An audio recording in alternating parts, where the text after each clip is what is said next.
It's Liberty Lover 81 with a new video. As you see in the title, this is going to be a mini review of the Spyderco CBN rods. CBN stands for cubic boron nitride. These rods are relatively new to the market.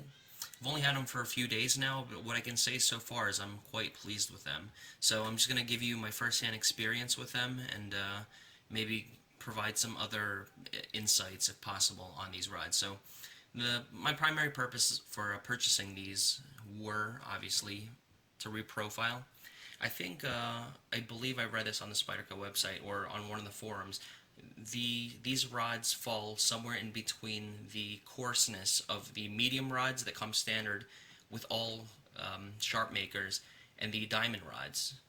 Some folks out there say that the diamond rods aren't very good in terms of their longevity because people tend to exert too much force and effort against these rods, removing an excessive amount of the diamond particles. That was a concern I had with these because I am somewhat impatient. If I'm sharpening and I notice I'm not getting the results I want, I tend to do that. I exert a little bit more force, increase my speed. There is a specific blue piece of paper that Spyderco sends with these rods that explicitly says don't exert too much effort and take your time, be slow. I think those are the words verbatim. But in any case, I went ahead and I exercised a great deal of caution when using them, and the results were actually very positive. So the first knife that I wanted to reprofile was this Benchmade 275 Adamus. I love this knife.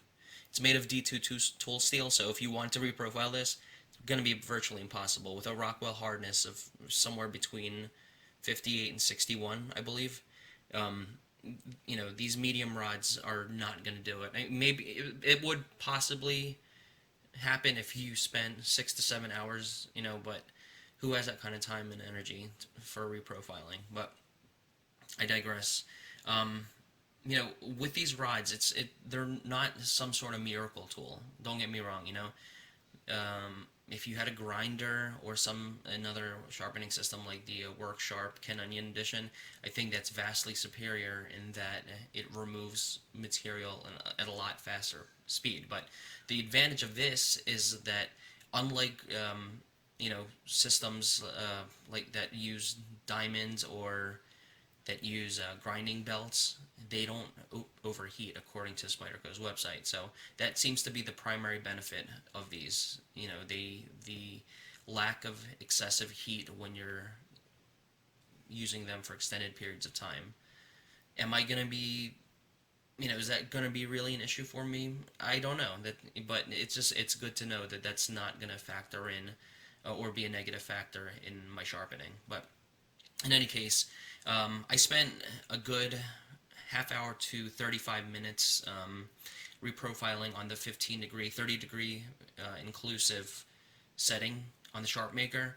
So about a half hour, 35 minutes, maybe, I believe 350 total passes. So 175 strokes per side. That's a lot. That's still a lot of effort. And as I said before, it's not going to be like some sort of miracle sharpening implement that just causes your sharpening times to be reduced significantly. But again, compared to the alternative, which would be the medium rods, it's vastly superior. So it took some time doing that. Then from there I went ahead and used the medium rods at the 15. I stayed at the 15 degree setting, used the medium rods to sort of remove the coarseness, and then ultimately transitioned over to the white stones, the fine stones, and the results were really good. Then I finished off on the 40 degree all-inclusive, 20 degree per side setting, using just the medium rods. Then finished off with the white stone, so giving it that micro bevel. And this knife is now atom splitting. From the factory, it came with a pretty good bevel, but this definitely took it to another level. So all in all for this knife, reprofiling, sharpening, it took about an hour. So again, that's not. I'm sorry. What you're seeing on the I oil the edge because it's D2. What you're seeing is these are dust particles, but as you see there, you see how nice and deep that bevel is now. Very pleased. Very impressed with the results. So that's with D2. So the next night, I got a little cocky and decided to move on to a knife that I've used and abused, as you see here. This is my house slash yard knife, and I've used it quite a bit. I think you might still be able to see a tiny like microchip in the edge, but this is a softer steel. It's 1095. SE does the best it can with 1095. For them, it's all about the heat treat, and they really do a good job. I think it's the Rockwell range is 55 to 58. They do a really good job with it.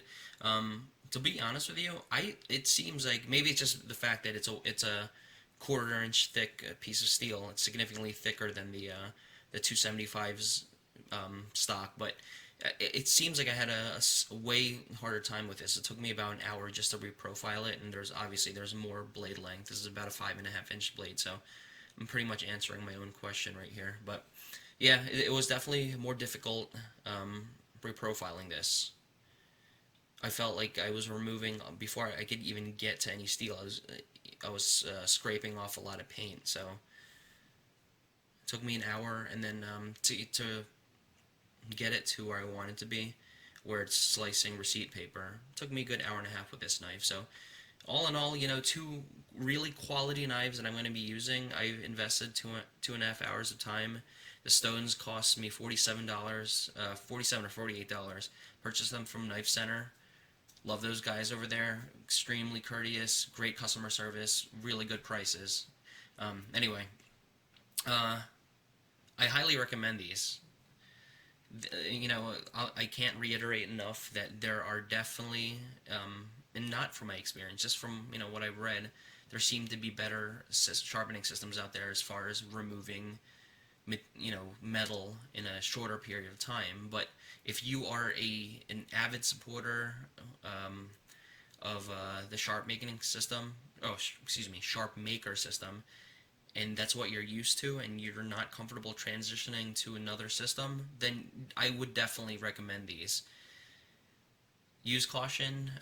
They say when you're I'm not going to do it because I already finished the edge, but when you're passing through, keep obviously you're going to keep your knife vertically straight as much as possible, and you're just going to use the weight of the blade